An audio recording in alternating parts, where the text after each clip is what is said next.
श्री कृष्ण लीला। सुखदेव जी कहते हैं, परीक्षित, भगवान श्री कृष्ण ने देखा कि महाविषधर कालिया नाग ने यमुना जी का जल विषैला कर दिया है। तब यमुना जी को शुद्ध करने के विचार से उन्होंने वहां से उस सर्प को निकाल दिया। यमुना जी में कालिया नाग का एक कुंड था। उसका जल विष की गर्मी से खौलता रहता था, यहाँ तक कि उसके ऊपर उड़ने वाले पक्षी भी झुलस कर उसमें गिर जाया करते थे।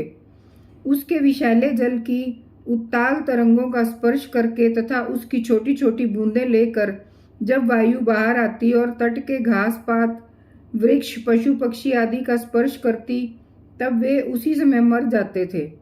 परीक्षित, भगवान का अवतार तो दुष्टों का दमन करने के लिए ही होता है। जब उन्होंने देखा कि उस सांप के विष का वेग बड़ा प्रचंड है और वह भयानक विष ही उसका महान बल है तथा उसके कारण मेरे बिहार का स्थान यमुना जी भी दूषित हो गई हैं, तब भगवान श्री कृष्ण अपनी कमर का फेंटा कसकर एक बहुत ऊंचे कदम के वृक्ष पर चढ़ गए और वहां से ताल ठोक कर उस विषैले जल में कूद पड़े। यमुना जी का जल सांप के विष के कारण पहले ही खौल रहा था। उसकी तरंगें लाल, पीली तथा अत्यंत भयंकर उठ रही थीं। पुरुषोत्तम भगवान श्री कृष्ण के कूद पड़ने से उसका जल और भी उछलने लगा। उस समय तो कालिया दह का जल इधर उधर उछल कर 400 हाथ तक फैल गया।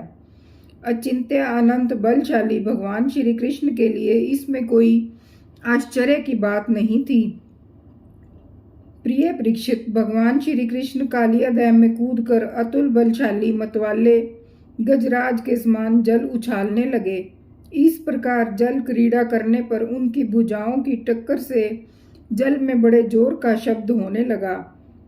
आंख से ही सुनने वाले कालिया नाग ने वह आवाज सुनी और देखा कि कोई मेरे निवास स्थान का तिरस्कार कर रहा है। उसे ये सहन ना हुआ। वह चिढ़कर भगवान श्री कृष्ण के सामने आ गया। उसने देखा कि सामने एक सांवला सुलोना बालक है। वर्षाकालीन मेघ के समान अत्यंत सुकुमार शरीर है। उसमें लगकर आंखें हटने का नाम ही नहीं लेती। उसके वक्षस्थल पर एक सुनहली रेखा श्रीवत्स का चिन्ह है और पीले रंग का वस्त्र धारण किए है। बड़े मधुर एवं मनोहर मुख पर मंद मंद मुस्कान अत्यंत शोभायमान हो रही है।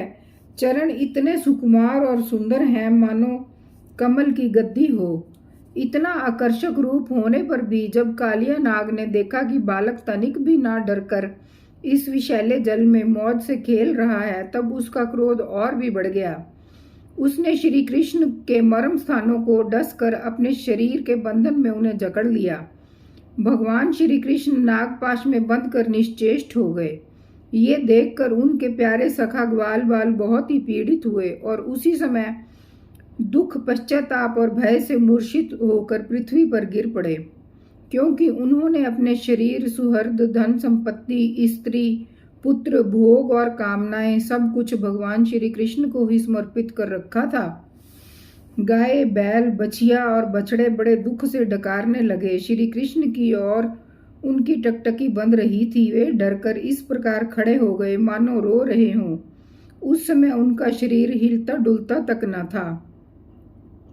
इधर व्रज में पृथ्वी, आकाश और शरीरों में बड़े भयंकर भयंकर तीनों प्रकार के उत्पात उठ खड़े हुए, जो इस बात की सूचना दे रहे थे कि बहुत ही शीघ्र कोई अशुभ घटना घटने वाली है।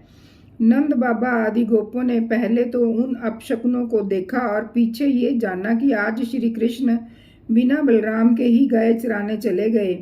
वे भय से व्याकुल हो गए। वे भगवान का प्रभाव नहीं जानते थे, इसलिए उन अपशकुनों को देखकर उनके मन में ये बात आई कि आज तो श्री कृष्ण की मृत्यु ही हो गई होगी।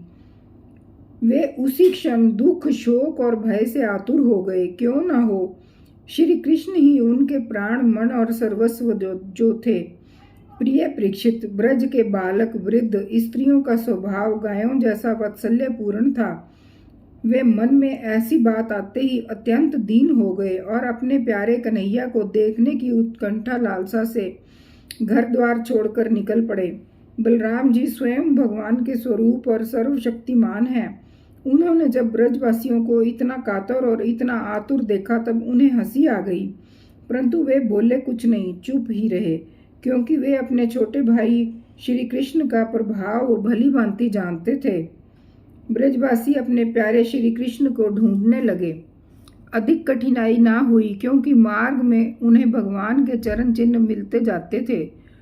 जौ, कमल, अंकुश आदि से युक्त होने के कारण उन्हें पहचान होती थी। इस प्रकार वे यमुना तट की ओर जाने लगे।